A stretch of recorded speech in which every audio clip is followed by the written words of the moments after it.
60 ans. Oui. 60 ans, oui. 64 ans, non, non, non, non. Non, non, non, non. Ce mardi 31 janvier, une nouvelle manifestation est organisée par l'intersyndicale CFDT, CGT, FO, CFE, CGC, CFTC, UNSA, Solidaire, FSU dans tout le pays. Plus de 200 rassemblements sont annoncés partout en France par les syndicats mobilisés contre le projet de réforme des retraites du gouvernement qui prévoit notamment le report de l'âge légal départ à la retraite à 64 ans. En réponse, Madame Elisabeth Borne, Première ministre, avait affirmé sur France Info que l'âge légal de départ à 64 ans n'est plus négociable. La Première ministre était aussi revenue sur la retraite des femmes au cœur des débats ces derniers jours. Ce mardi 31 janvier se tient la deuxième journée de mobilisation interprofessionnelle contre le projet de réforme des retraites. Quelques 150 000 personnes avaient défilé à Paris lors de la première manifestation. Selon les organisations, à Metz, ils furent plus de 10 000 manifestants. Pour cette deuxième manifestation, dans notre secteur Vallée-Fench et Thionville, des bus furent affrétés par les syndicats.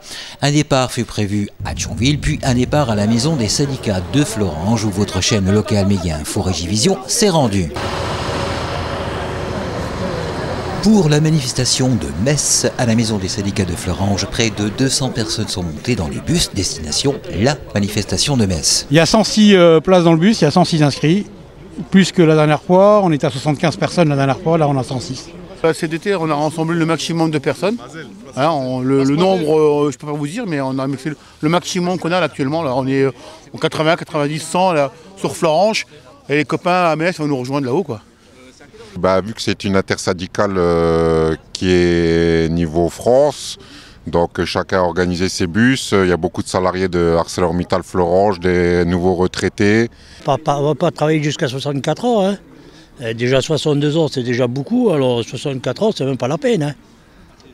On va tous se battre pour la même cause et on espère qu'on aura gain de cause. Moi, comme avec mon langage, j'exprime ceci. J'ai remarqué que génétiquement, je n'ai pas évolué. Je le savais déjà il y a 30 ans. Et que pousser les gens à travailler alors qu'on leur supprime le système de santé, les médecins, les accès aux soins, alors qu'on précarise les emplois, je dis ça m'a l'air difficile de travailler déjà jusqu'à un âge décent. Et tout le monde est solidaire et c'est ce qui est le plus important contre cette réforme, c'est que c'est une réforme injuste qui impacte tout le monde. C'est qu'on veut absolument que la retraite reste comme elle est, je dirais même à 60 ans.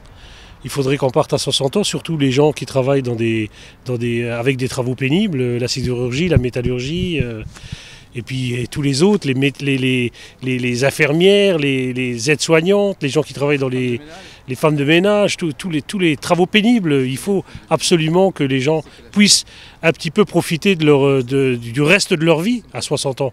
Il ne reste plus grand-chose. Hein, l'estimation de vie, ça peut aller jusqu'à 80, 85 ans en bonne santé. Il ne reste plus grand-chose à vivre. Voilà. C'est pour ça que je vais dans la rue avec ma fille et un ami à moi, et la CGT, et l'ensemble des salariés. Qui ne viennent pas, si nos grands-parents avaient réagi comme ça, il n'y aurait pas de 13e mois, il n'y aurait pas de prime de vacances, il n'y aurait pas de semaine de 35 heures. Il ne faut pas être défaitiste, il faut y aller. Il faut lui montrer que la démocratie elle est toujours là et qu'on y croit toujours. Voilà. Et tous les retraités ont tous des familles, des enfants qui vont être fortement impactés par cette réforme. Donc on demande à tout le monde le plus grand soutien et que plus on sera nombreux. Et je pense qu'on arrivera à gagner cette bataille et à faire reculer le gouvernement. Oh loulou, on a peur de qui? On a peur de personne. On y va.